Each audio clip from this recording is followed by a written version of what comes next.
is an experience of the void. Hello, gentle listener and gentle viewer. Welcome to The Void 333. I'm your host, Christina Rowett. This is my co-host, Joshua Watkins. How are you today? Hey, guys. How am I or how them? How are you today out there? And how are you? I'm good, thank you. Yeah, very good. Just day 11 of my quarantine in New Zealand. So yeah, the end is in sight. So we'll get into Josh's exciting job as an assistant director later on in the show, but to kick off, we had a pretty special interview this morning. I don't know if you're familiar with Wayne's World. Quite frankly, I don't know how you are not familiar with Wayne's World. It's a part of our cultural heart, if you're a metalhead in particular. The second element is the Decline of Western Civilization series, which is 1980 and 1988, and also a subsequent film, but these are kind of the two main ones about punk rock in LA in the late 70s, early 80s. Wow, man, you can spit really good. The Decline documents a sociological phenomenon that is the foundation for the most shocking American youth movement in history. And a very, very very contained moment when hair metal kind of ruled the world. Alice Cooper, Aerosmith. Dude, look like a lady. Kiss. This movie is about groups, metal, guitars, girls. Ozzy Osbourne and Poison, the megastars and the rising stars of metal. I'm going to be a rock star. So I want to be a rock star. I'm going to be a rock star. They're just really special films, and they were directed by the one and only Penelope Spheeris, who is today's guest.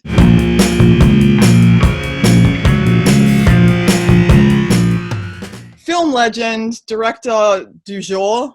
Don't actually know what that word means, but you know, she's so dubious in my introduction. You may know her from her seismic contribution via the Decline of Western Civilization documentary series, and also the movies that changed my life, Wayne's World, and led us to really spending our time doing this. So, how you going? How you going, Penelope? Excellent. Thank you very much. Du jour means of the day. So, I'll buy that. Yeah, I think so. Yeah, now we have that. Of the era. Yeah. I mean, so I'm the legend today. I'm the legend du jour. Yeah, this is true. Yeah. I have a bunch of animals in my office here, like real animals, and they might jump into frame, so I'm sorry if they interrupt us. But I can't get rid of them. It's nice to have color and movement. Yeah, okay. Yeah. It's 100 degrees here. I can't put them outside, you know? Yeah. No, it's important. Well, okay. We're curious, like, what have you been working on at the moment? I know that I know you're involved in some projects underway. Heard about some Decline follow-up, if you will. Well, my daughter Anna and I have started shooting some material for Decline 4, and we will finish it at some point in our careers.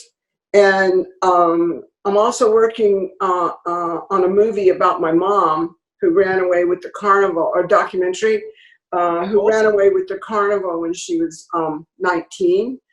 And I'm also working on a very, very special project that is not a movie, but I'm putting most of my time into it, and I can't tell you what it is right now, but please trust me, it's going to be a good one. Awesome. A kind of a Hollywood expose or something like that. And what else?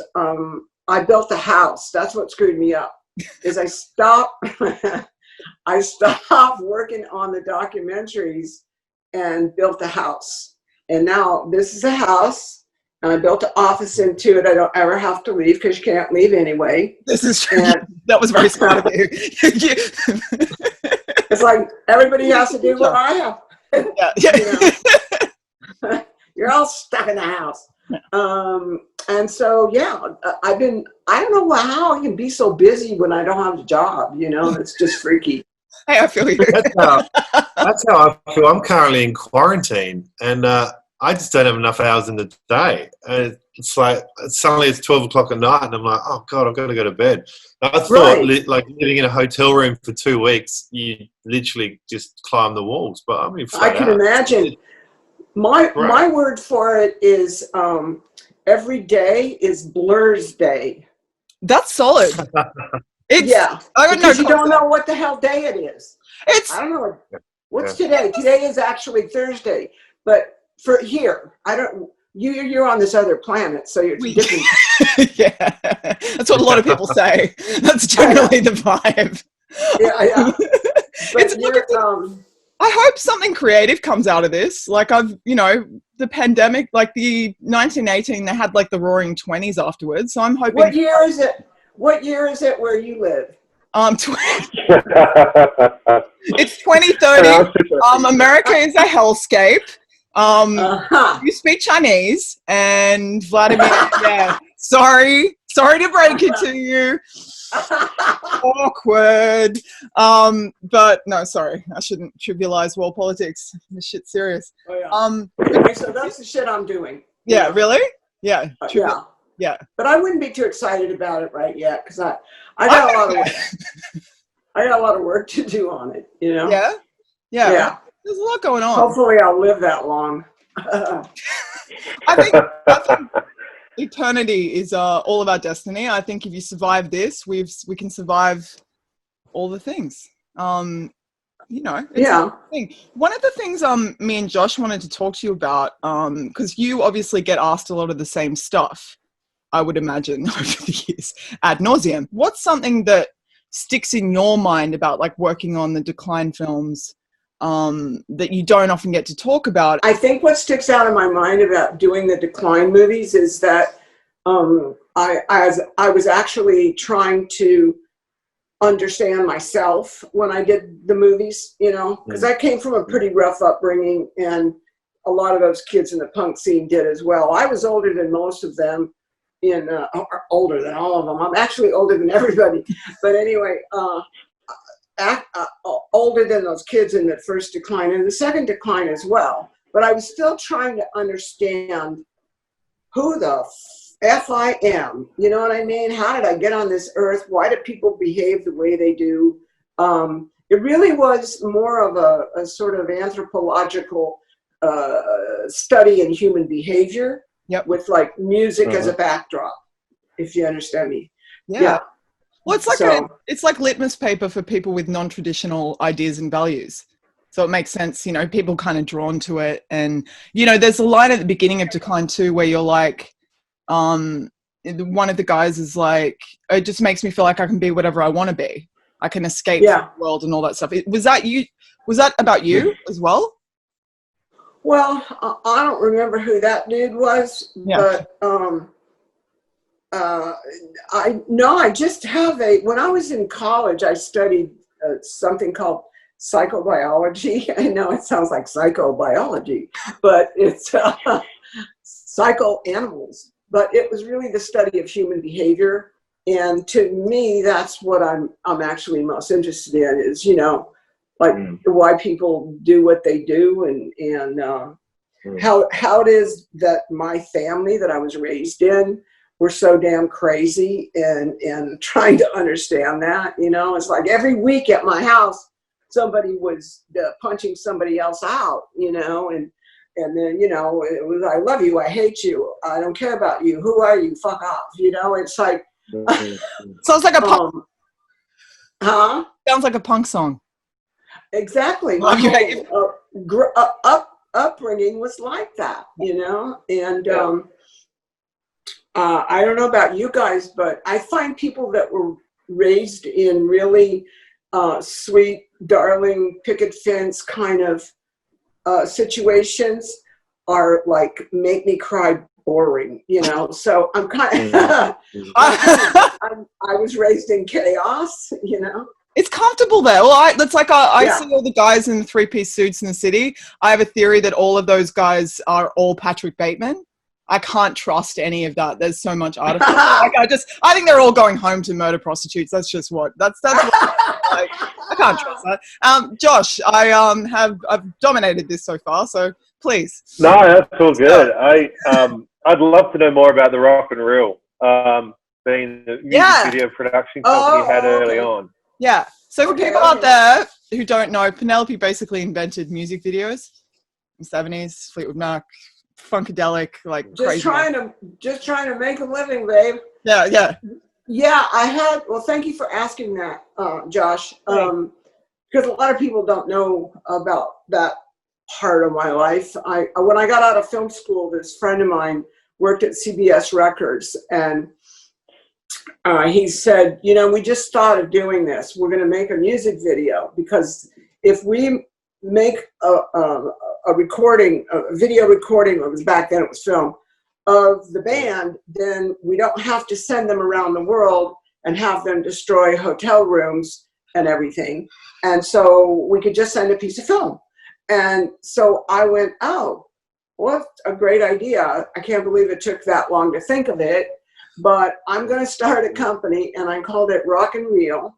And this is in the, I'm going to call it early 70s, mid 70s, right around there. And I worked for pretty much all the big record companies, because I was the only one doing it, So yeah, I shot like Funkadelic, like you mentioned, and I shot Fleetwood Mac, and got all kinds of bands I didn't want to shoot, like Doobie Brothers. Yeah. How was shooting George Clinton? Because they were, back in the day, they had 16 to 18 people on stage at any one time. Oh, blew my mind, man.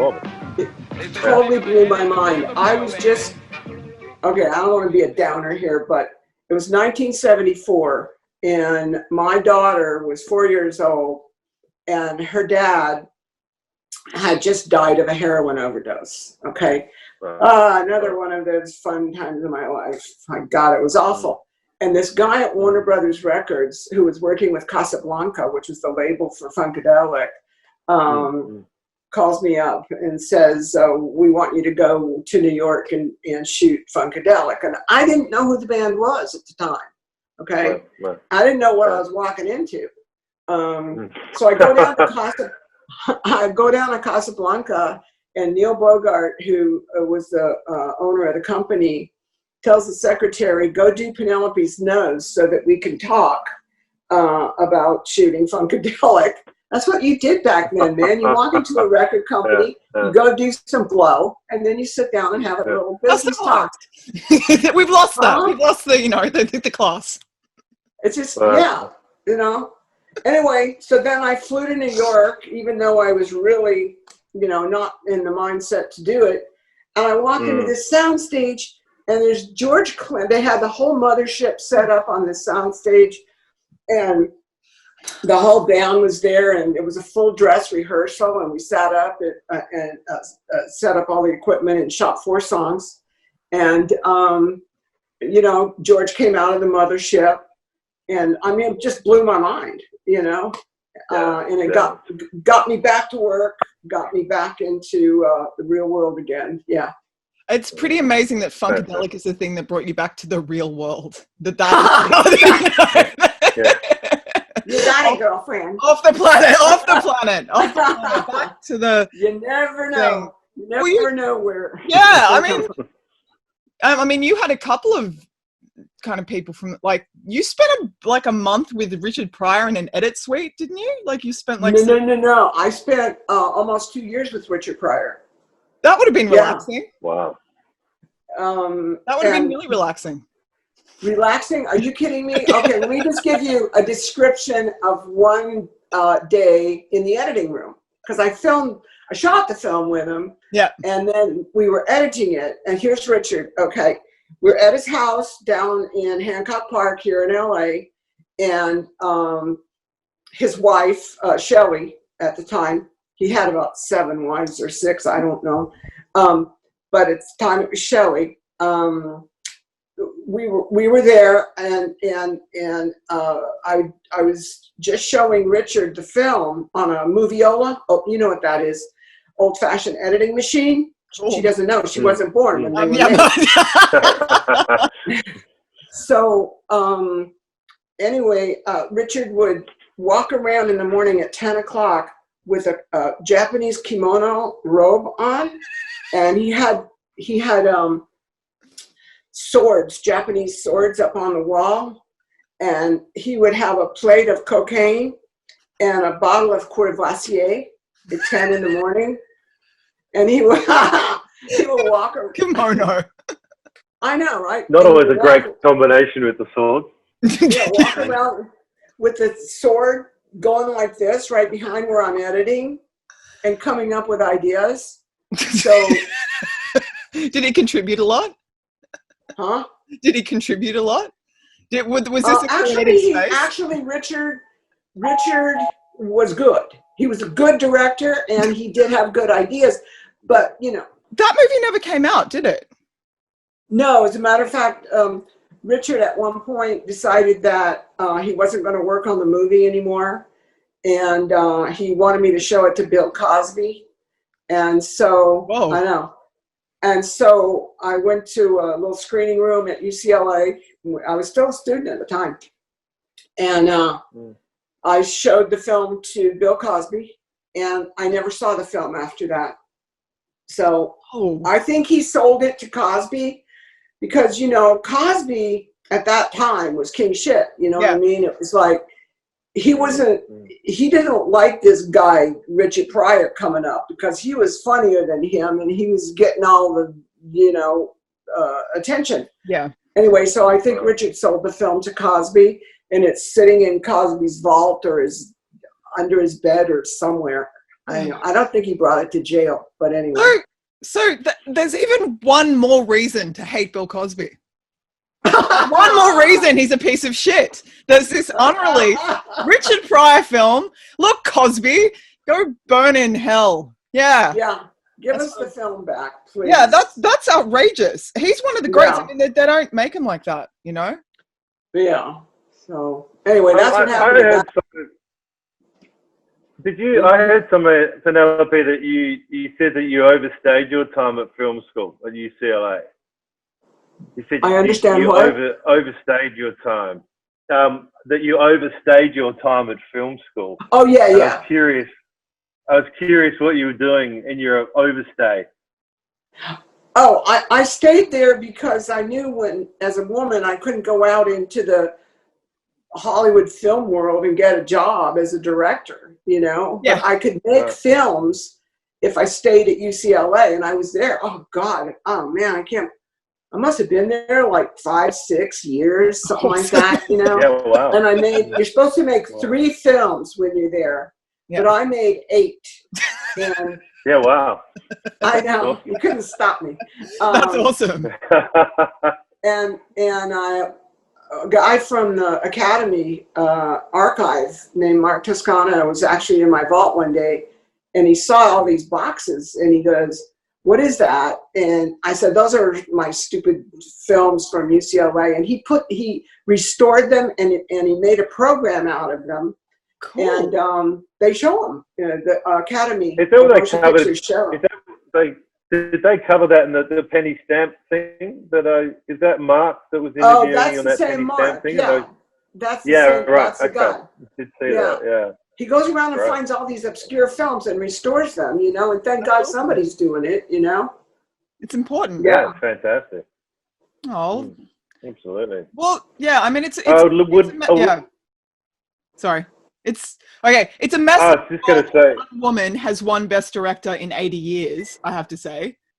What's that? It's a messed up world that one woman has won Best Director at the Academy Awards in 80 years. Well, what's really messed up about it is that it wasn't me. Well, exactly.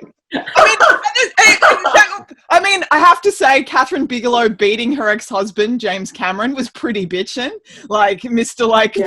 Avatar, but at the same time, I don't know. I don't know.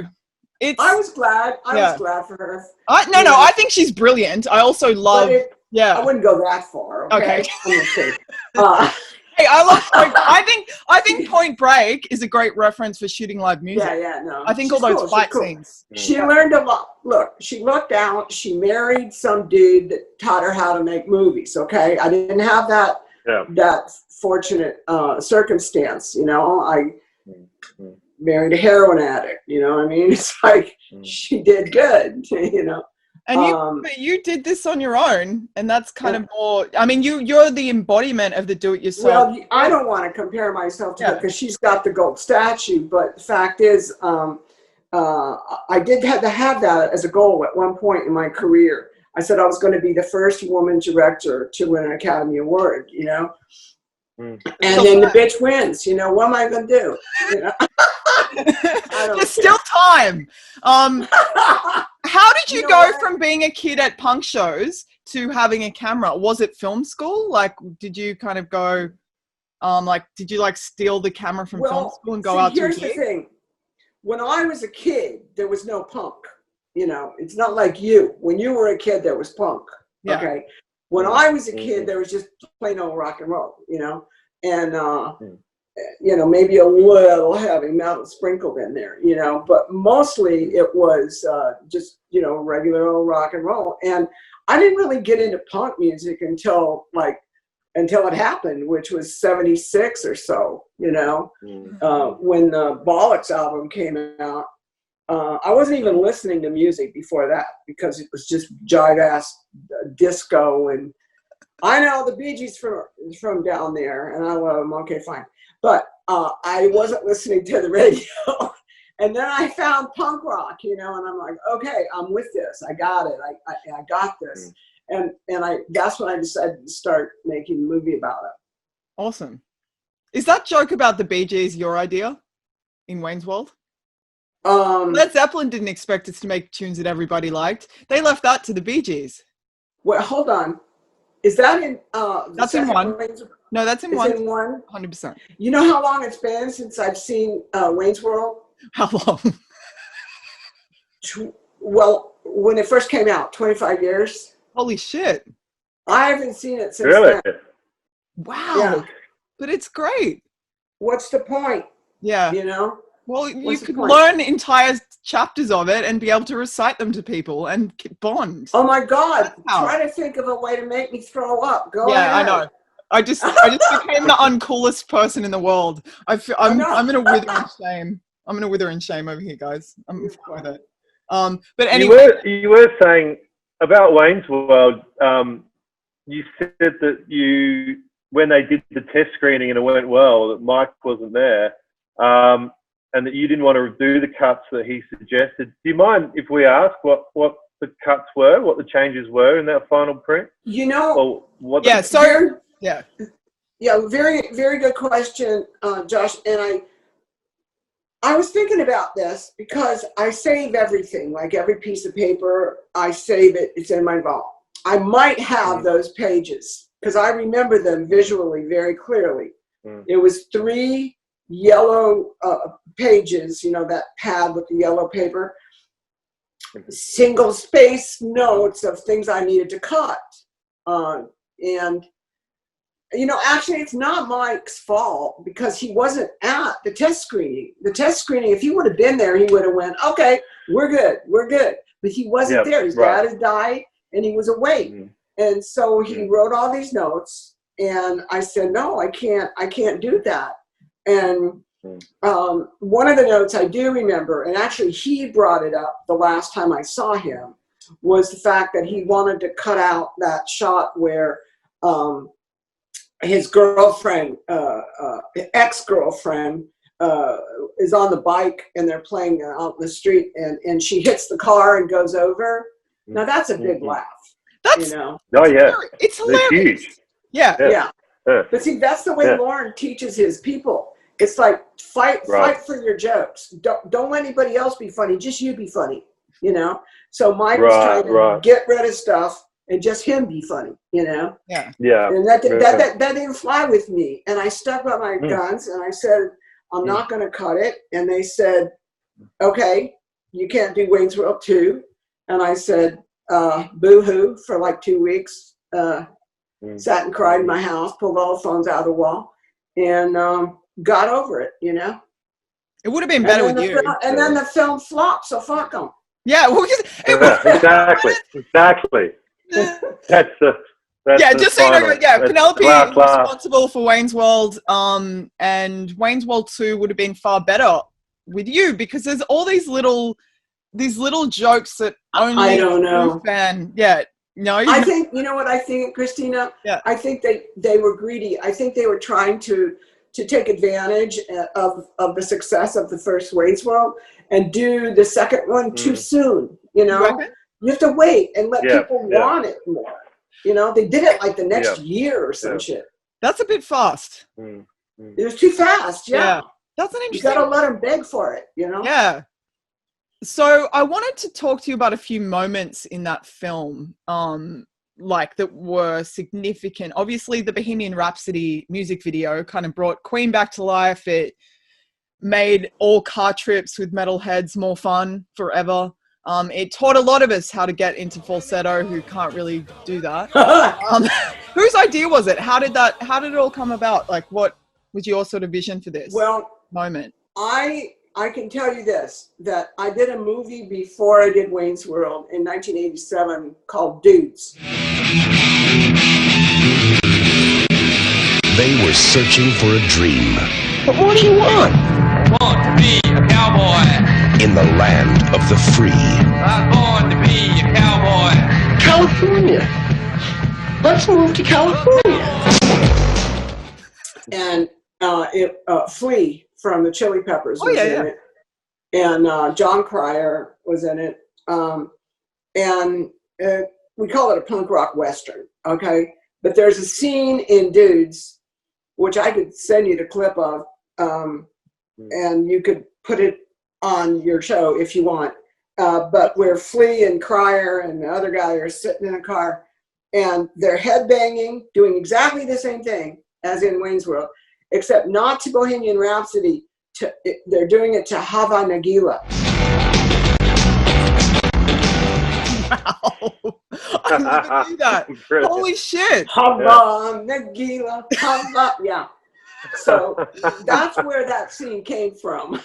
Wow. Yeah, right. That's wow. I've never heard that. That's awesome. Finally, we found something we never heard. Yay! Yeah, which is rare. That's kind of what I was getting at before, because and that's why I love. We want to do this too, because you read a bunch of interviews and quite often they cover the same subjects, but it's really nice to thank you for that little piece of information. That's fantastic. So he seems like such a nice guy. Josh is really nice.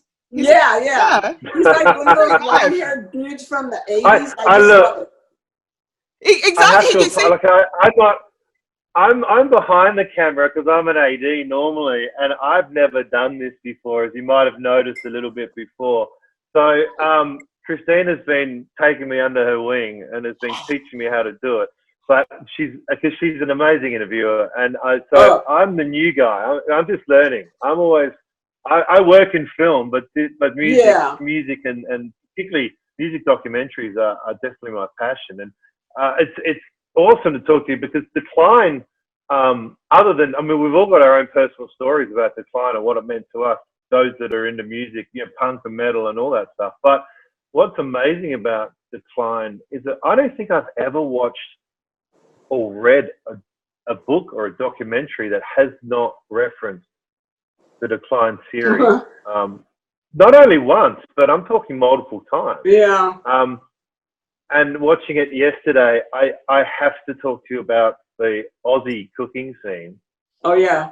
With Ozzy Osbourne, because what I love, you had the woman from the sort of Back in Control group talking about Ozzy being the Prince of Darkness, and then you cut to Ozzy, and I must say it's probably his most clearest interview I've ever seen. And he's looks like one of Sharon's bathrobes or 90s or something, cooking breakfast. How did that come about? Because that is an amazing piece of cinema history. Thank you, Josh. If you'll recall, in the first Decline, Darby Crash from the Germs is cooking breakfast. Cooking, of course. in the third decline, Eyeball from The Resistance is cooking breakfast. I use the same format in these movies because that way you maintain copyright. If you have a derivation of an original product, then you can keep the copyright. So that's why I repeat the kind of scenes. But Ozzy was a friend of mine before I did the Decline Part 2, the Metal Years. I had tried to do a movie with Ozzy called Shooting Stars, and it was to be produced by David Beagleman, who was a very prominent producer at that time, which would have been, probably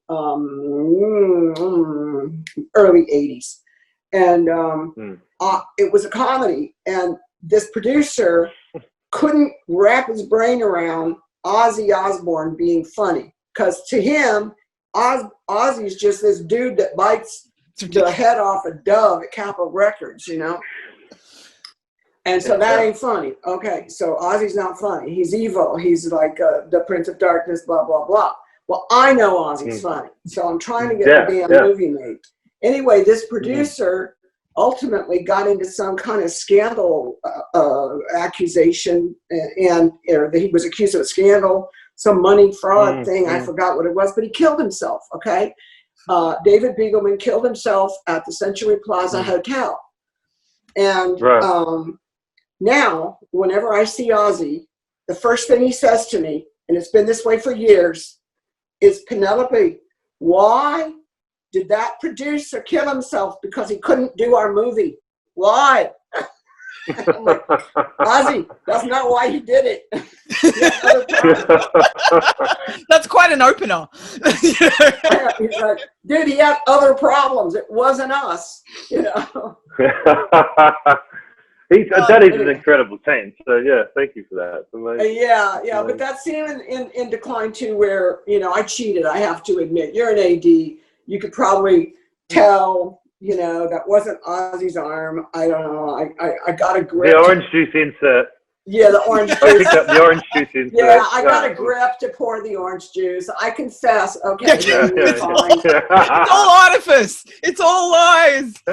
It's movie magic. It's movie magic. Thank you, Josh. So, what was it like? I know you've said, and you know, watching it and stuff, you said that it could have been a darker movie, and obviously this was sort of your funded decline after Decline 1 being a lot more, I guess, raw. I mean, this, for me, it's polished, but it's neon. I can almost feel like Decline 2, it's still 100% true to the aesthetic. It's not like you've gone Hollywood. I feel like all the neon and stuff feels like a reflection of the way the bands dress and the way, like, I don't know they're not communicating that well, but no, but I know what you're talking about, and that's what we went for. We went for the stupid glitz, you know, of it all. That's what I thought, because I felt like it was actually a reflection of the culture. Like, you said that you would have made it darker. Documentaries are always just a tiny shard of what you cut. Is all the interview material, if you looked at the entire body of the interviews you shot, would it have been a much darker film? Could you have made a much darker film from what you got? You know what happened, really, Christina? I think it was just that moment in time. If I would have made that movie a year earlier or a year later, it would have been a totally different movie. That whole hair metal scene, it was really huge here, and it lasted a split second, okay? And that's when I made the movie. Yeah. And, you know, somebody said, the Penelope's movie, The Decline Part 2, killed hair metal. And I'm like, is that a compliment or an insult? Come on, work with me. You should get a statue for that. Should you be congratulated? Yeah, you get a statue. Yeah. Fuck Oscars. Penelope saying, like, far out, got rid of that. Speaking of that, I do find it... It's hilarious. Great.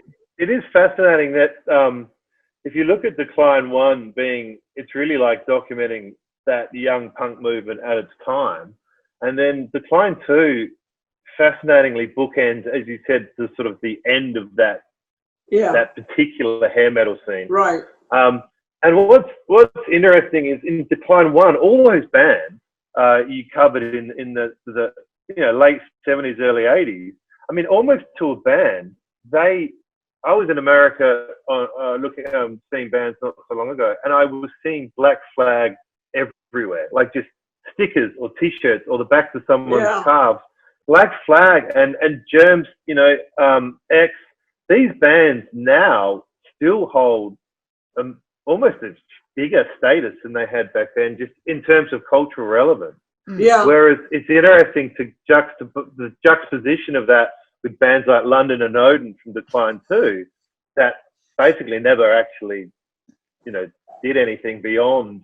Most of their fame comes from your documentary. Nader's got London going still. He lives in Las Vegas, and they do perform. Oh, right. Okay. But I know what you mean. It's not like they're legendary, like Black Flag. But I'll tell you why, in my opinion, is because they didn't change music. Those bands in Decline 2, it's not like they made a whole new genre of music. Right. But the bands in the first Decline, they were, of course, emulating the Sex Pistols and whatever punk bands were going on over in England. Yeah. But they were a part of a total shift in a paradigm shift in music.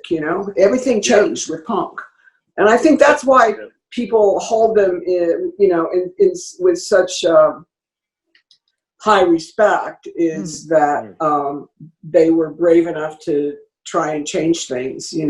It's so hard to do anymore, and you think it'd be easier because of the internet, but it somehow the internet just folds everything together and makes it like a mush, like monoculture. It's just monoculture. There's not local sounds anymore. Like they're one of the guys. Exactly. One of the guys that we speak to from a band called Converge. We've actually side note, we're putting together a playlist of amazing records that have come out in the last couple of years, because there's a lot of bands that are actually really hard to find. Yeah, but I've put the best anthropologists on this mission for you. I'm like, we've got to show Penelope there are amazing bands that still exist. Okay. So there's a special curator I put, but we were talking about this recently, and he's like, when they started out in the 90s, there was a Boston sound, and there was a New York sound, and there was a New Orleans sound, and and whether that's different, but there is something a bit homogenous about now. It's like it's harder to do that. And as someone, you were there, but from what I've read and stuff, it was there was Richard Hell and Television, New York Dolls, Malcolm McLaren went over, saw that, went back to England in Vivienne Westwood's shop, cast the Sex Pistols, then they affected LA. Who was first? Well, I was just going to say, you might have it out of order. Yeah, I might have it. Yeah, totally. You might have it out of order. I have no idea. I'm an idiot. No, I don't have any idea either. Yeah. Everybody has their own opinion about where punk started, but look, I don't like Johnny Rotten, okay? I'll just say it straight up. I used to love him, but I think he's an asshole right now. It's a boy band. The Sex Pistols were the most seismic boy band that ever happened. Well, ooh, offensive. Ooh. Well, I'm kidding. I don't go there. I'm kind of being a dick just for sport. I'll be honest. I don't really think that. The original Sex Pistols, yes, I love them. Today, fucking great. John is an asshole. Okay. He has an exaggerated sense of his own importance. He grew into his legend, just being a dick, like you said. Sex Pistols are great guys. I'm just being a dick. Carry on. Yeah, but it's hard to say, I mean, I know that John doesn't like Malcolm. Never when he was alive. He was the most exploitative person ever. It's the same kind of thing as with Wayne's World. Everybody's trying to take credit for it. Who gives a shit, I don't want to take credit for Wayne's World. Let Mike have it. I don't care. But the fact is, people enjoyed it, John shouldn't care if Malcolm came over and saw Richard Hell or not, who gives a fuck, Yeah. Culture. We should not be so egotistical about it. Yeah. What? You know, about taking claim to something that worked, you know. I think it's not cool.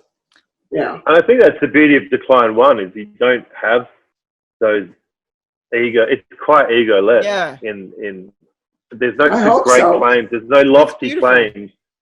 It's just guys doing what they need to do to get through and get by and what they, what they like. Well, it feels like I think the human ego is just, I think, such a dangerous force, you know. And we have a president to prove it. Oh, sorry, lava lamps acting up. Well, it's the antithesis of art. I always find like I can think of a certain artist who calls himself a genius, and it's just like true art exists without ego. You like it's been connected to that soul. That's right. It's like someone was saying, what was it? Hold on, no. Yeah. She calls herself a genius, and she says it's without ego. There's a little bit of a conflict. There's a huge problem here. Yeah. Well, there's Kanye West. You're not a genius. But like, what was it? Someone was saying like when Jimi Hendrix got called a genius, he'd be like, what's the greatest? Get it. Yeah. What's the greatest guitarist who? What's it like being the greatest guitarist who ever is? Like, I don't know. Ask someone else who I wish I. Eric Clapton, I think it was. I think he said ask Eric Clapton, but So it was one of those. But it's like. Yeah, but exactly what Josh said, in that first film, it's like everyone is just in the room. And I think if you're 15 years old now, I can't imagine what it's like being so aware of the wider world that you end up seems like a lot of kids are comfortable being spectators. And in that world, everyone's confused. Yeah. What do you think? Or confused, you know, which is sad. I mean, I feel very fortunate that I came up in a time when I saw and lived through so many different amazing music movements, you know, but they were very specific. They were very well defined. And, you know, I kind of checked out around the grunge period. And I'll tell you why. Grunge to me is... I don't like it because it's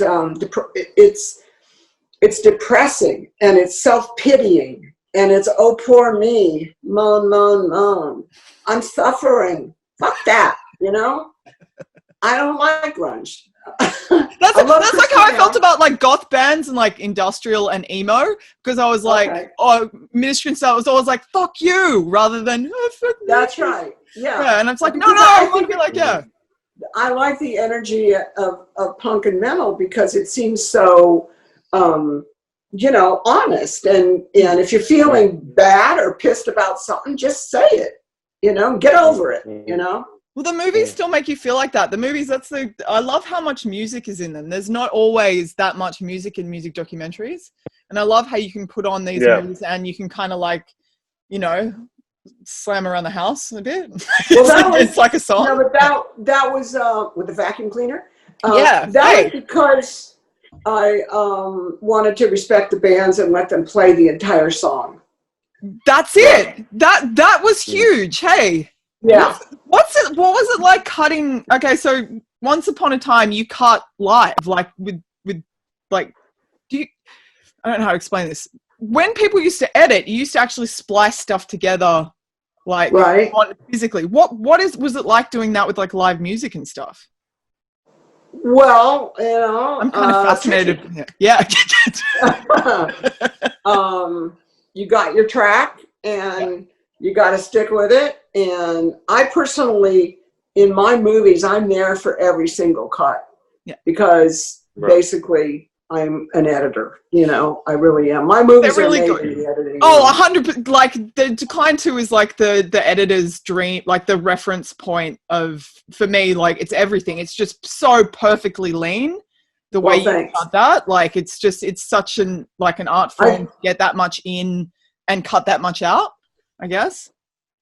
I've had editors quit on me saying, I'm not just a button pusher. You know, and I don't mean to make them upset, but the fact is, I have to have it a certain way, and then they don't get to have their creative input, and I feel bad about that. But basically, I have to hire people who will just push the buttons because I'm too lazy to learn how to do it. But you're in the they've got a deal. They've got a deal. Just take a fucking check, man. Just went to, what are you going to go to tell David Lynch this is where that goes? Like, no. Like, he's going to be hella down.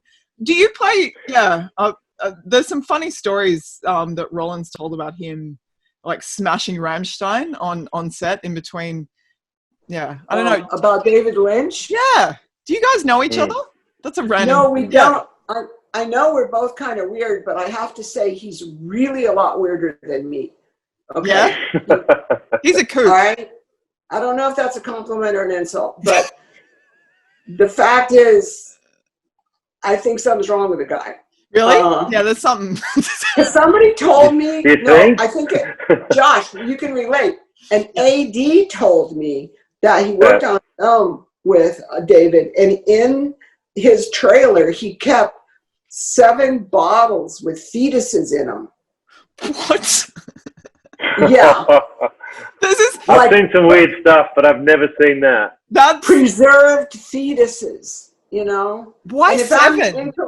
David, like the Lynch, dwarves? if I'm incorrect about that, please step up and say so. But that's the word on the street, man. You got like dead shit in your trailer. You know what I mean? Wow. So on that note, segue, Josh has heard some interesting things about young Mike Myers over the years that have done the rounds. Go forth, Josh. I'm throwing it to you. Go forth, Josh. Yeah, go forth. You really are, aren't you, Christina? Yeah, I just did it. I set you up. I'm throwing you out there. No, I did see, Penelope, you were talking about the stress levels that, say, Mike would have had, being that was his first feature, right? But no, look, to slip into a little bit of Hollywood gossip, I heard very much, there's a lot about Mike's PAs used to have to wear a utility belt. And out of that utility belt would become the protein bars, the shakes. But I think this is an Austin Powers. But I do remember you saying that there was a level of stress and anxiety, involved with every actor being on a big film set, knowing that their faces are going to be 30, 40 foot high. But you generally, your working relationship with Mike was good, right? And you guys are, when you were shooting Waynesworld, did you guys laugh? Did you guys have fun on the set? Yeah. Well, and how's your relationship now? Yeah. Let me just say this about genius comedians in general. They're fucking nuts, okay? And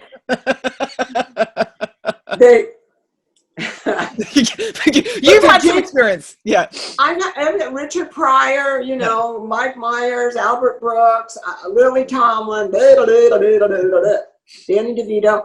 I've been down the road with genius comedians. And I think I forgive them for the bad shit that they do, because the good shit that they do is so good, and you just put up with the bad shit, Yeah.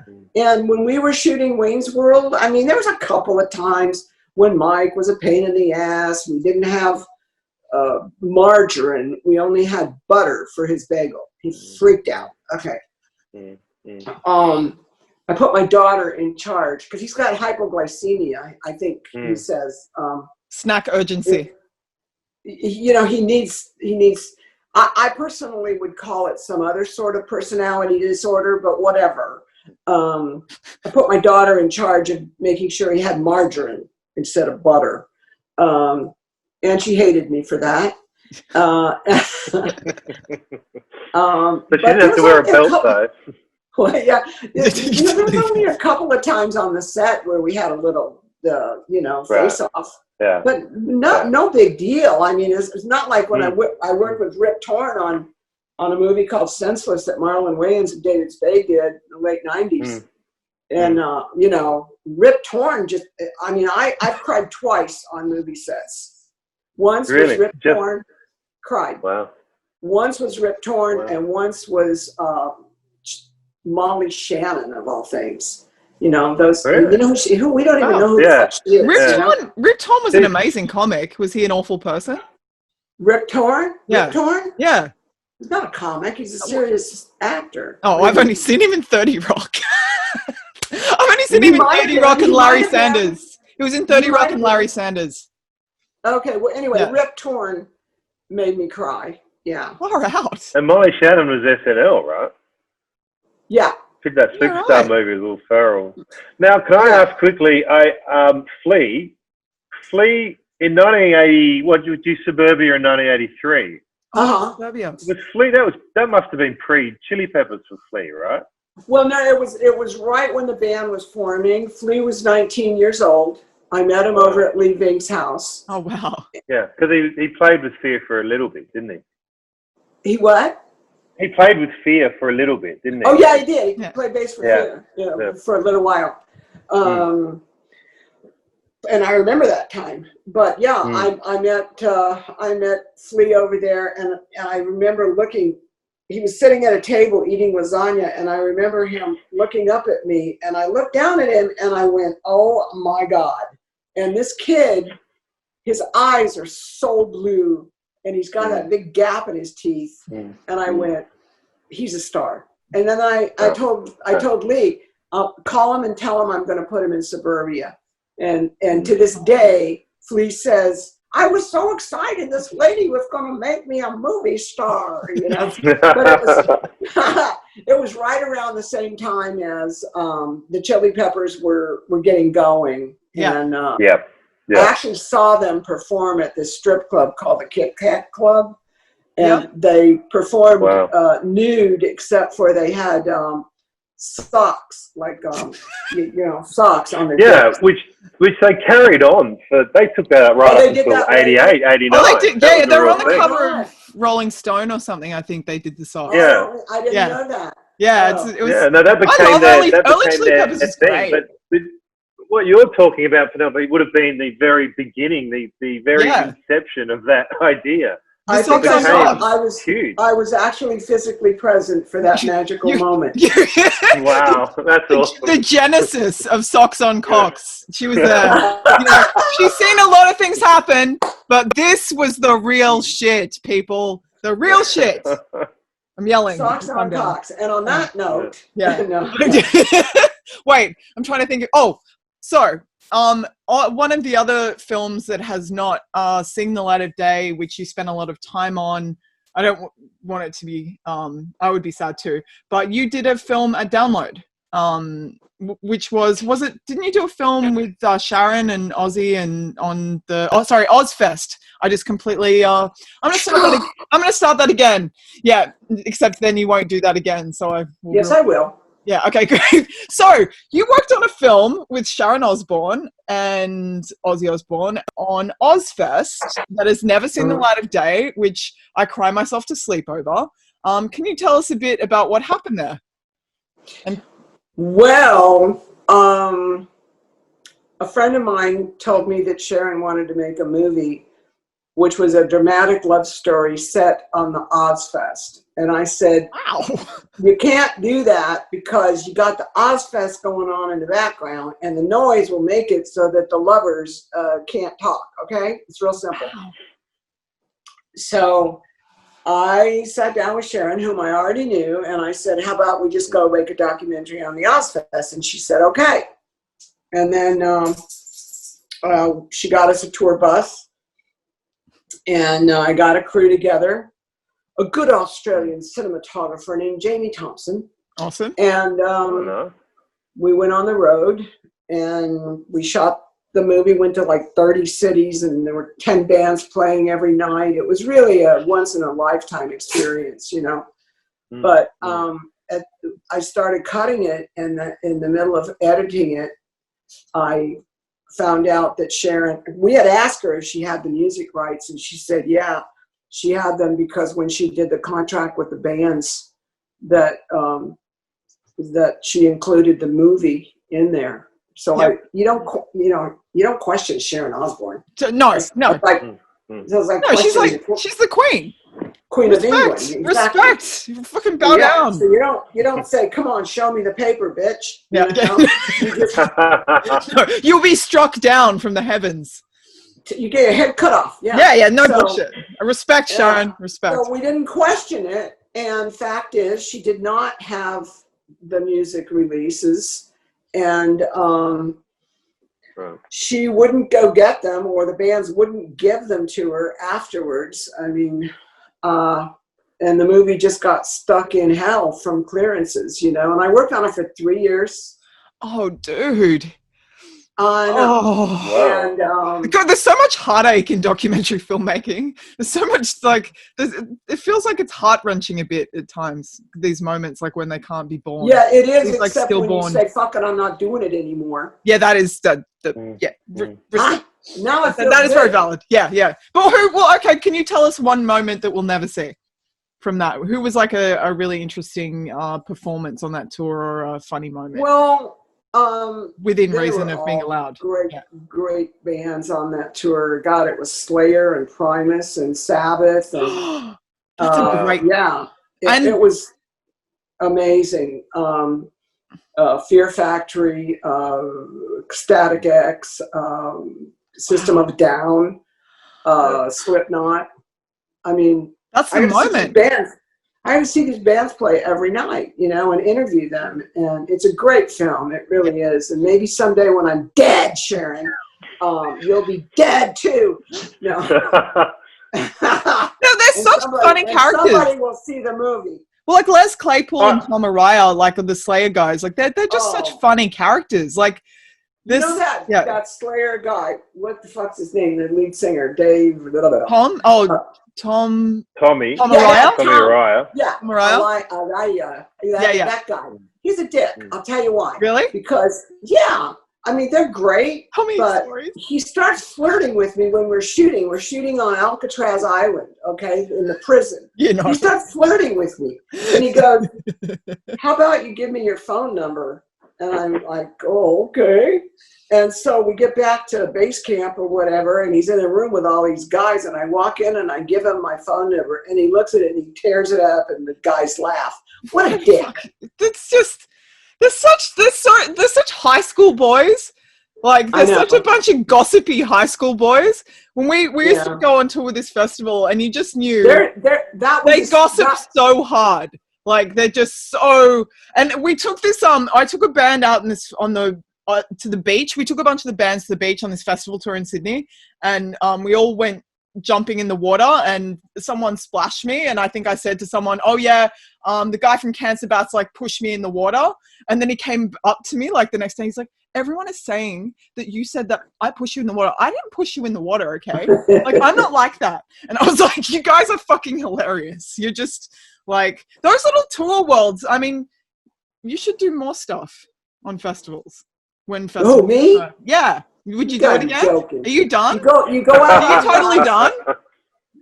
I'm done with that. Yeah. You done. Well, that's like done. We haven't seen the third one, but you really kind of have captured that.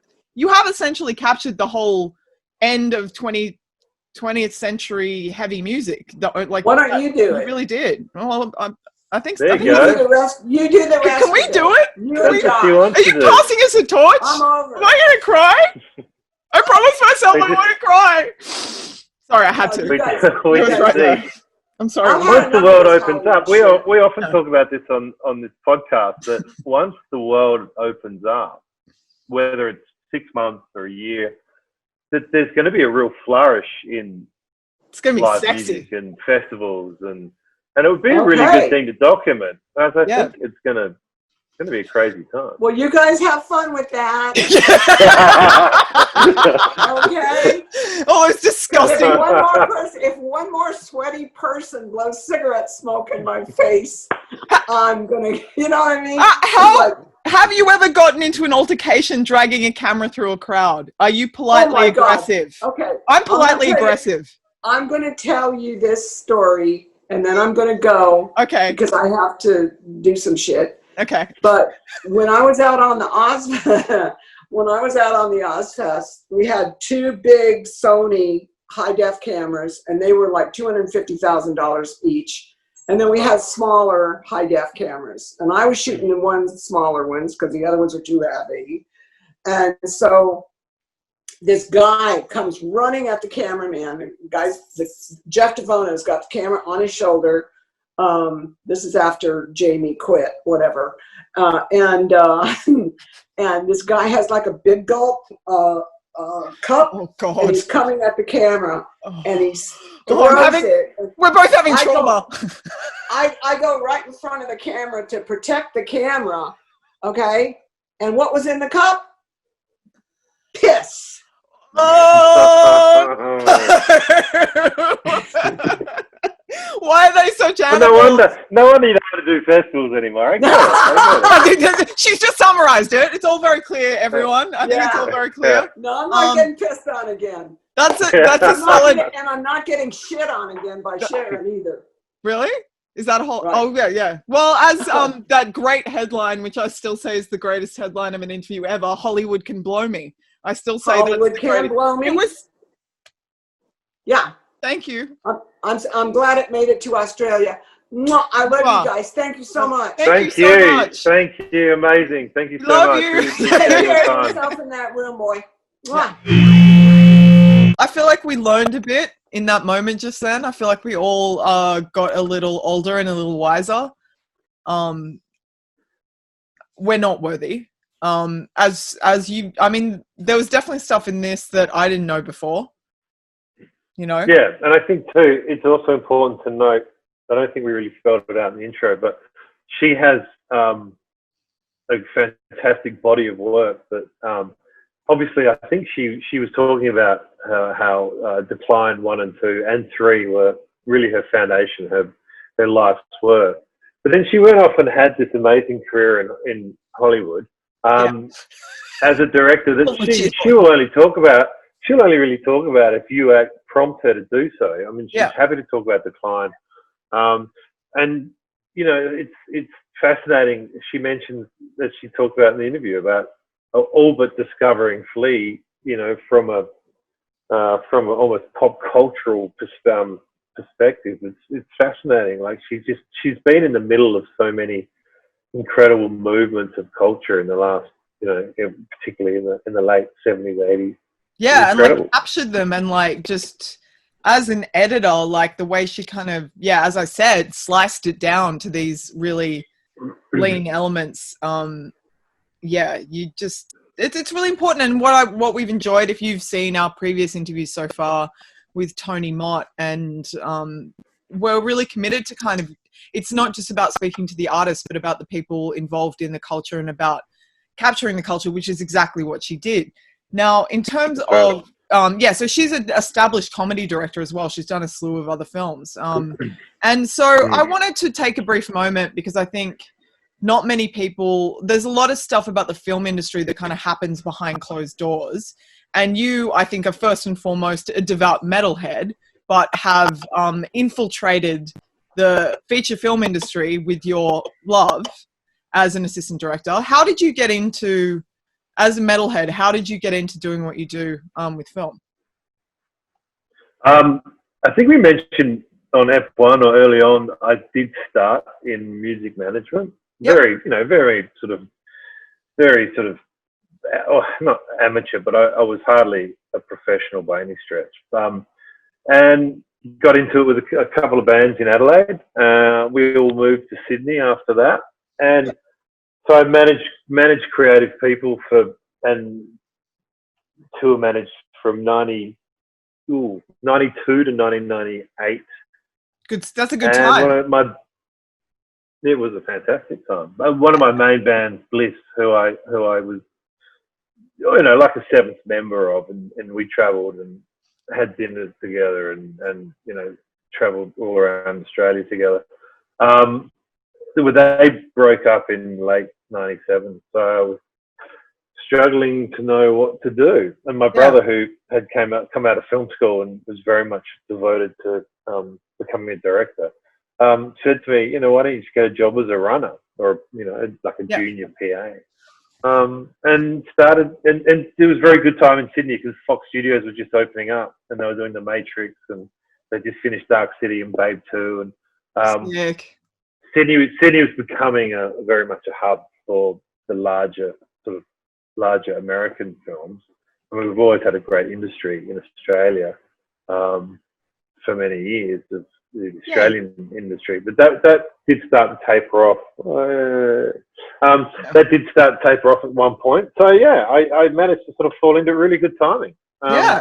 And was trained on the big sort of American stuff. So, you know, I did Red Planet. And, you did Mad Max. That's bitchin'. Well, I did the Australian stuff on Fury Road. Yeah. Sorry, not the original Mad Max, the new one. I'm old. Have you blown anything up? Have you been a part of blowing things up? Oh yeah, Is that your main thing? Lots of shit up. Yeah. Like it kind of was for a while, and as a junior, I was on a lot of shoots where we blew shit up, and then as I got older and more mature, actually that's not true. It never happened. But, as I've got more senior in my role, I was doing a lot of second units. So traditionally, second units are involved in the blowing shit up, rolling cars, destroying buildings. You know, the big sort of stunt stuff and destruction. But I did a series for HBO in 2007, 2008 called The Pacific. And that goes down. So we just had explosions and gunfire. I'd say it was 2/3 of the job. But what was special about that job was that we shot for a year. So, and we had massive explosions on that, big ones that I've actually got on my screensaver.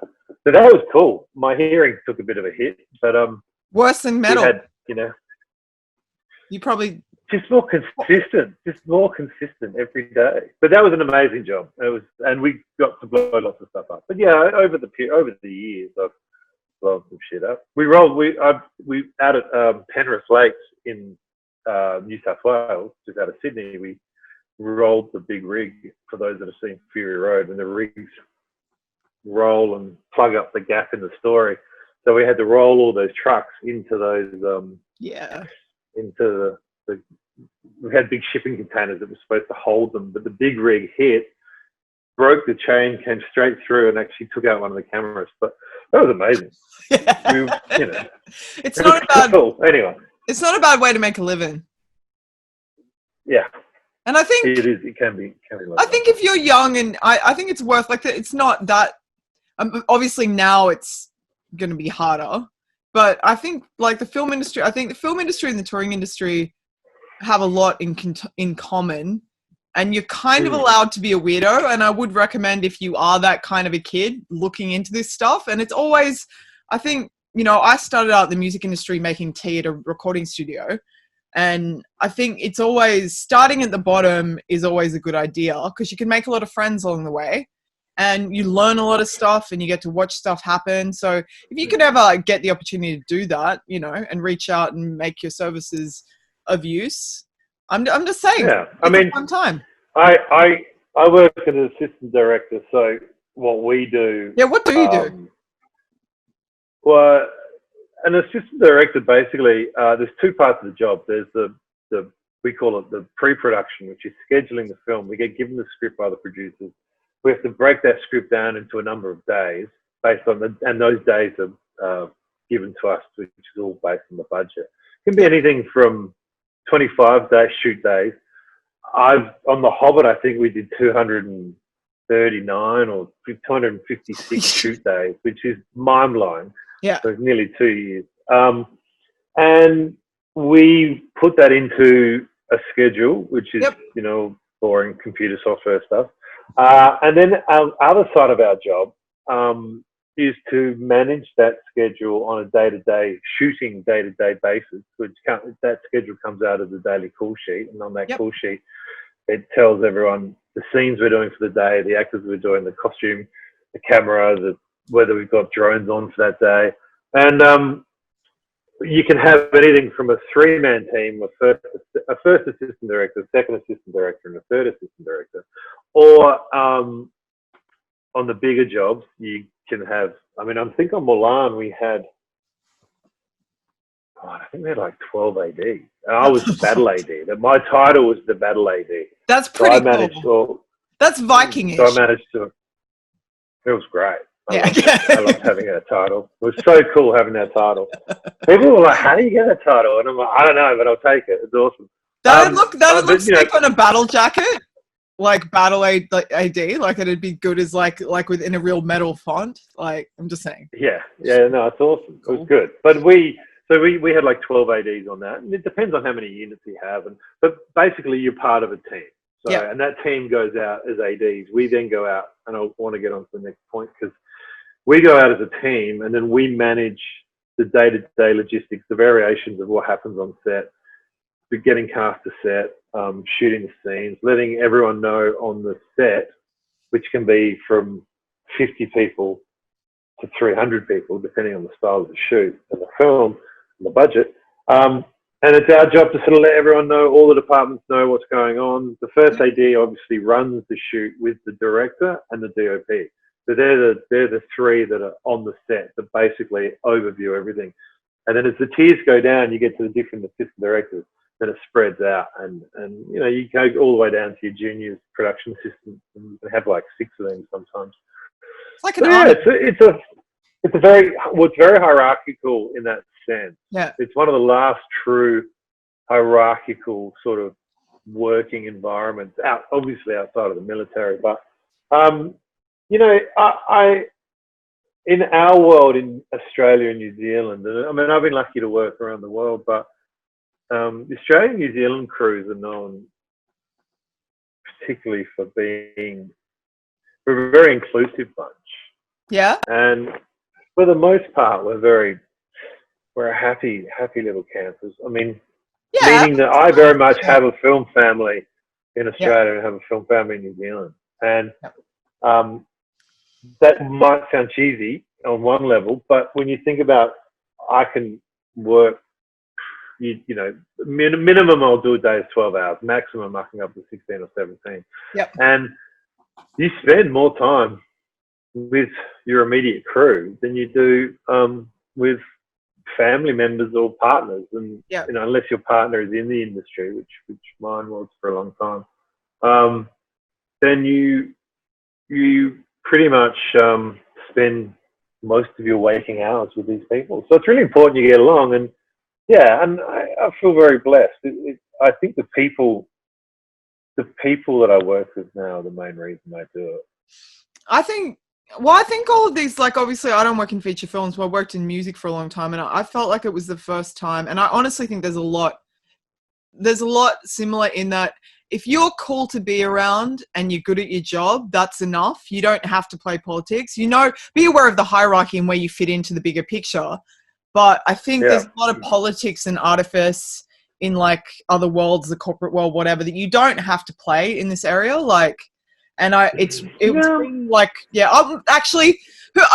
maybe not the point. The point is I've always felt very welcome, and I think I enjoy. And I think going on a festival tour is would have some similarity to being on a film, even if it's smaller scale. Yeah, definitely. It's funny because I went to see Ghost in Vegas, and I saw and I got talking to the tour managers. There was like an assistant tour manager and the main guy. I forget his blonde hair. He's got a beard. And we were talking about the difference between the film industry and tour management. Sorry, you're very busy. And they were telling me how many miles they've done in 10 days on the East Coast of America. Yeah. And because at one point I was like, I'd love to get back into this. This is a really cool life. I'd love to do it. Got talking to him and I was like, you know what? I think I'm good. I'm good. Like, my life, like I go away for 3 months or 6 months at a time, which is kind of the way I like it. But we generally stay put, apart from a handful of special jobs where you travel a lot, But for the most part, location work and stuff, we go to at least in the same country for, on and off for a handful of months. But these guys have done like 10,000 miles in the most ridiculously short period of time. It's incredible. It's grueling, and it's like a grueling thing. Well, what Devin Townsend was saying once, and I don't think he's the first person to say it. What people don't pay you to play music. People would play music ever. They pay to travel, and they pay you for all the gruelingness and to talk to people and to promote and all that other kind of stuff. And I wanted to take a moment to throw to him to give a brief insight on what being on a festival tour is really, especially when you're coming from just being a guy, having a life back at home. And then also Matt Pike of Sleeping High on Fire on his top touring trip to get through all this arduous travel. Ta-da! It's like this weird high school clique. And I was talking to some buddies of mine in another band, and they're about my age, and I'm like, I really like them. They're good people, right? Like, straight up, I like them, right? And they said they got onto the bus yesterday, and they were just like, they felt like they were like the uncool kids that couldn't find a place to sit because all the buses are full of these bands, and everybody's got like sunglasses on and like these crazy tattoos, and the one loud guy's just like rock and blah blah blah, right?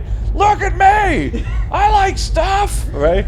And then we're just like, you know, I'm under the bag of marbles in my fucking smelly suit, and I'm just like, I just don't want. It's like the social element of it. I feel like I'm in school again. If a little Thai girl like massages my legs, makes my toenails black, then I feel like Nathan Explosion from Deathclaw. You like to see the sensitive metal guy, right? Everybody loves that. Like Secretariat of Metal. So that's the number one touring tip: get a pedicure before you go, and then you don't have to even worry about your toenails. You don't have to fucking touch them. See, this is a professional. So this is learn from the best. Time, bro. One day, I know I'm gonna be so crazy that like I can't even talk anymore, but I can fucking fly. I think that's pretty funny. It's like high school on the tour bus. There's a whole one thing they don't talk about that it comes up in any number of autobiographies or biographies on touring bands is it's grueling because you go to all these incredible places across the States, across Europe, anywhere in the world. And unless it's very, very rare that you actually get to see that place. Totally. These guys barrel out of tour buses to a sound check at 4:00. Sound check, back to the hotel, shower, food, back to the venue, play the gig. I know Ghosts were going to after parties a lot because no one knew who they were. This is 2015. There was still element of anonymity. That's it. I just can't say it. It's tongue twister. There's a bunch of words I can't say. And that's not one of them. And that needed fanfare because it's a great word. Yeah, but these days too, a lot of bands don't do any of that. They literally go back to the hotel and go to sleep. You know. Yeah. They party less. You know, it's not the 80s. They party less. I love Penelope saying back then, well, you know, we started a meeting how we usually did with a plate of cocaine. You know, that was how it was done. It's like people are a lot more, I think, behaved in the modern world. Maybe camera phones plays a part. Maybe all that stuff got old. Maybe everyone died and everyone else went, I don't want to die. That was a lightweight thought. Yeah. Real lightweight. Well, that was a crazy story, actually. Yeah. Well, we've had. It's not. Yeah. Yeah, but it's not. I mean, it's also not secret. It's been talked about and written about in many, many books. And it's the I heard rumors that in the 80s there were lines in accountancy budgets for things like art supplies, which were actually just code for lines. Well, I had a theory I would never mention anyone, but I've had it on very good authority of people that lived through the 80s, particularly in the film industry and advertising industry. But that was just the done thing. It's funny because, you know, we think we're more wild and crazy now, but I mean, as a society, I think, you know, for the right reasons, we're a lot more we've sort of pulled ourselves into line a little bit. So, as we wrap up this week's edition of The Void 333, we thought we'd give you some bonus viewing if you're into music documentaries. Obviously, Decline of Western Civilization Parts 1 and 2 are top of the tier. You should also watch Wayne's World. You should probably just watch Wayne's World 1 out of solidarity. But my favorite freely available YouTube music documentary, which you can easily click on below on the YouTubes, is called New York 77, The Coolest Year in Hell. And it's basically about 1977 in New York. There was like a giant burning fire. There was blackouts. Everything was on fire. The crime rate was off the chain. It was a really dark time for the city. The blackout, everyone looted all these places.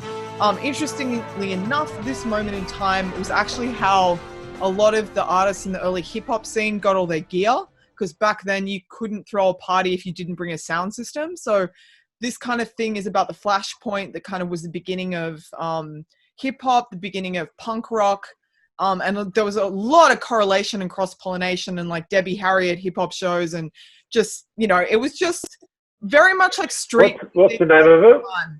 New York 70, so NY 77, The Coolest Year in Hell. It's a VH1 documentary, so it's zippy and it's fast paced and fun. Yep. And the graphics, they use a lot of the old posters and flyers from back then, and they even I haven't seen that. Disco. Oh, dude, you have to watch it. Go, like, if you'll fucking love it. And it's you talk about disco, where all the newly out gay people would go to this guy's house who looked like Jesus.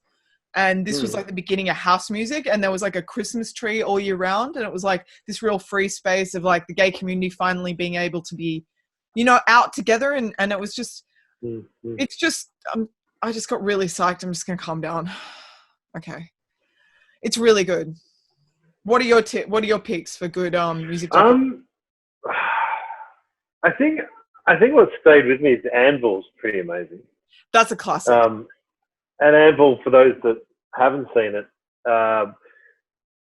Anvil really credited with being one of the earlier influences and inspirations for a lot of the thrash metal bands that came up. There were a bunch of Canadian guys that just played a style of music that hadn't really been played in that way before. And guys like James Hetfield and Metallica and Big Four sort of picked up Anvil's kind of style and ran with it. No one ripping anyone off. It was just the evolutionary phase of music that Anvil seemed to be at the initiation of. The documentary opens up on them delivering lunches at a Canadian school, which is what he does now. And they embark on a tour of Europe and Japan, and they're quite articulate guys, and it is sad on many levels. You do cry. I cried. I remember. They screwed up some big opportunities. I mean, screwed up. I don't know. They ended up becoming iconic. Who's to say that the path they took wasn't even more important? Like, who are we to say what path? But they had. No. I mean, the thing that I find fascinating is like, I don't really. It's like no one can really pin down the zeitgeist, why some bands work and others don't. It's like, for instance, because I still want to find out from opinions from everyone out there that why Exodus weren't part of the Big Four of the East Bay sort of thrash. Yeah, but I mean, Exodus, and you think about all the members and. Like Anthrax, sure, but I would have thought Exodus was in a much better position. They were sort of when Metallica weren't in town. Exodus, it was Exodus to Metallica. Maybe it was about pop culture. You'd argue. So the Big Four for those. That's what I mean. That's the big four of thrash were Metallica, Megadeth, Slayer, and Anthrax.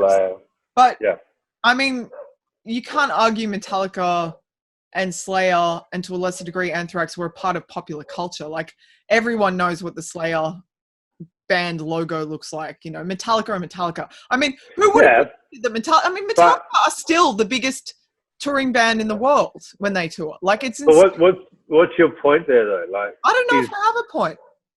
I thought you were saying that, like. I'm saying Exodus would make it because it's, and I'm not saying it's fair, but they're not the cartoon character. They're not action figures the way the other bands are. Not to say they're any less of a musician. But those bands are now, but back with the formation of the four. Anthrax did that big clip, did that big song with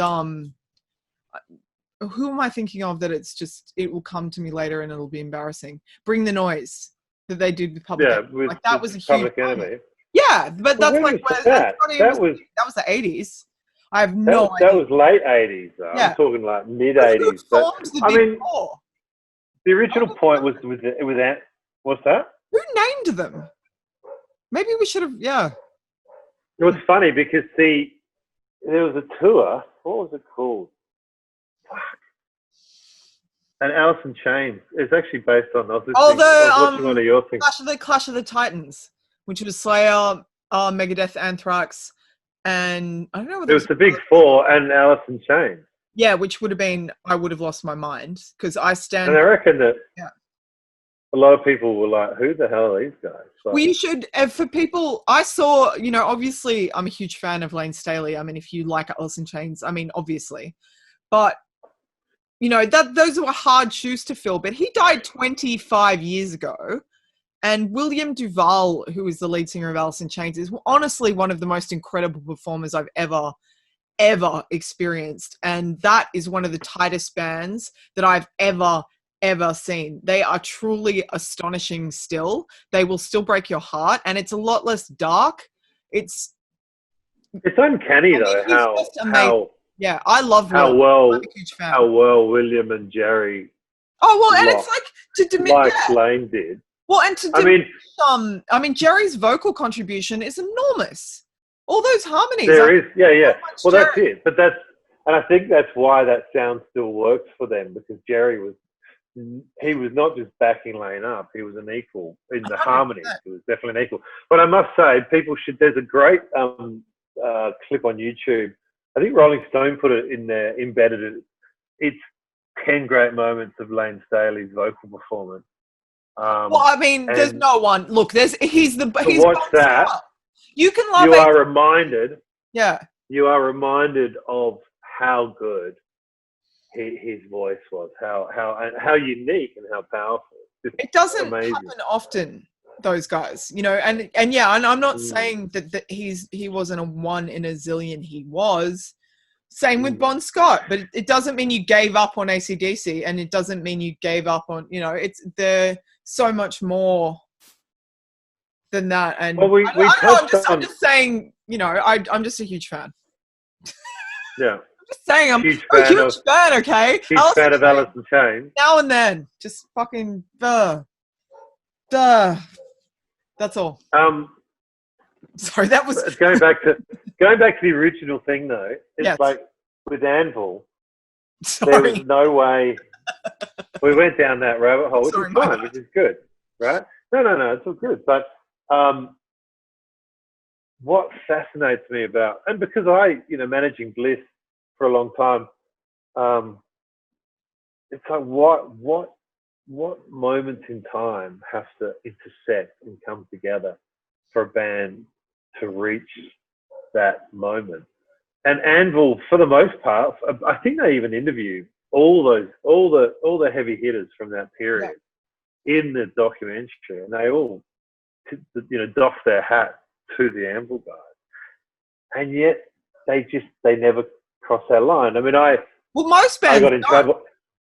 No, that's it. And people who do, most of them just have a moment and then it goes back down. Like, to consistently be successful in entertainment for an extended period of time is such an anomaly that it's not even funny. It's very fucking rare.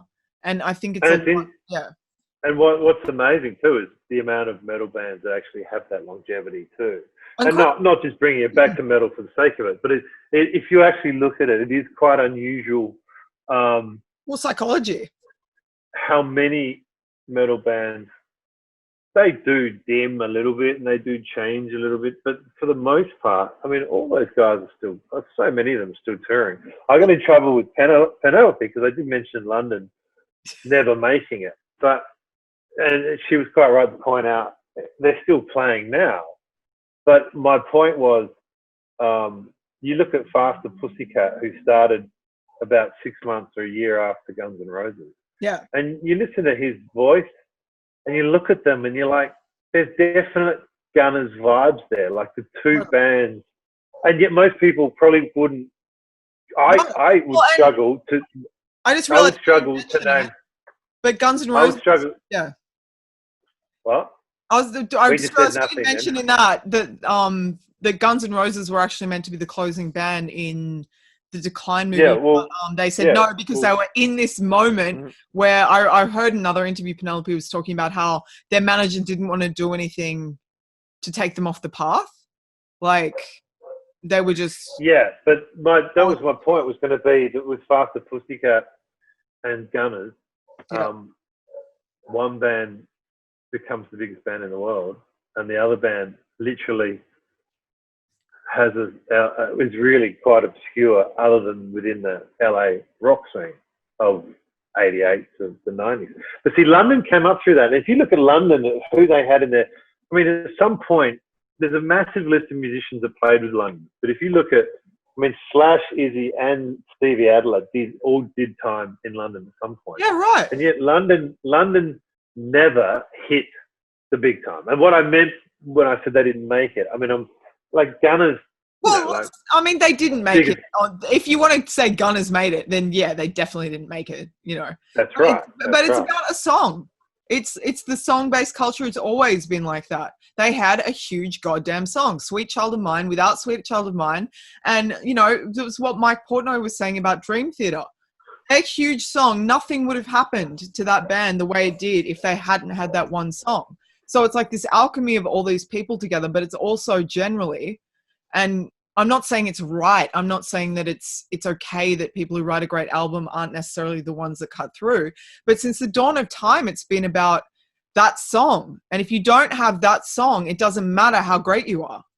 And it has. I don't even think it's about one song or that song either, though. It's like good. It's just that's just the way it's worked. No. But I think, like I said with the intersection, it's the intersection of the good song. Yeah, and the people. In no small part, intersection of their look. Oh, 100%. And the personalities of the band. Whoa. And I mean, you look at Slash, even when Slash was unknown, Slash could walk onto a stage and everyone knew who the fuck it was, even if they didn't know his name. Because he basically, his attitude was, I mean, the whole band, the whole Guns N' Roses. Well, the attitude was, I'm already here. And it's like, and I think, I just had this weird thought that like, it has to have a lot to do with your inner world as well. I think if everyone in the band has this aligned picture of where they're going to be, I'm not saying that always works, but I think it's very rare that you talk to people in a position like this that say they never imagined making it big and they never imagined. Most people, like there's a line that I read once that I like, which is you rarely reach in life what you don't aim for. Not saying that isn't the case and there's heaps of exceptions, but maybe that the moment and the breakthrough has a lot to do with people's inner world and how because that inner world, like that's how you connect with each other as musicians. It's how you connect with people in a crowd, is that your inner world is there is literally no barrier between that and the inner world of people. This just came out of my head just then. So that's my theory of the moment. That was all I had to say. Sorry. I don't know whether I've got anything left. I don't think I have. I think that's all I've got. I think. So I was Anvil, and you were, what was the name of yours? And New York 77, the coolest year in hell. I'll write that down, actually. So guys, that was our show. I'd like to invite you, and I will actually be reaching out to people this week who have said awesome shit in the comments over the last few years on The Void, because next week we start bringing you onto our screen with us. So I want to talk to people who've said great things in the comments. I want to invite you, if you have a cool band, to hit us up. It's thevoid333@gmail.com, because we want to talk to you. We're going to have a new segment as of next week, which is new cool band from around the world. That is a working title. I'll work on that. It's got problems. And we're going to have some giveaways soon. We will have some giveaways. I've got 80 vintage Iron Maiden posters from the 80s. That's exciting. See, that is cool a whole other story that I will explain on another show. It's an exciting time. We want to start. We want to start sending them out as a thank you to. Yeah, the Void 333, but it's like the letters 3. I'll put it on the screen. It's not a huge deal. But also, just one final thing: if you feel strongly about something, like how I think Def Leppard suck, You can send us a video. Well, I do too. Yeah, look, everyone feels the same. It's fine. Fight us. So we need it's called I'll Fight You. So if you want to have your voice be heard on The Void, do send us in your video. I'll have all the details below. Thank you very much for joining us. This is The Void 333. May your day be most triumphant. Bye.